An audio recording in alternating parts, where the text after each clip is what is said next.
പിന്നെ കേന്ദ്ര സംസ്ഥാന സർക്കാരുകൾ ചേർന്ന് പാർട്ടി നേതാക്കൾക്കെതിരായിട്ടുള്ള കടന്നാക്രമം ശക്തിയായിട്ട് ആരംഭിച്ചിട്ടുണ്ട് എന്ന് നിങ്ങൾക്കറിയാം.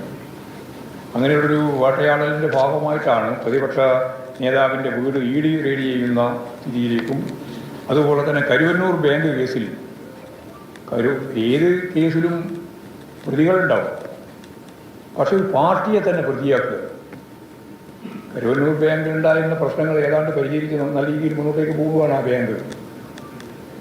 ആ ബാങ്കിൻ്റെ കേസിൻ്റെ ഭാഗമായിട്ട് അവിടെ പ്രതിയായി 68ാം പ്രതിയായിട്ട് CPIM-ൻ്റെ ജില്ലാ സെക്രട്ടറി, അങ്ങനെയാണ് പ്രതി.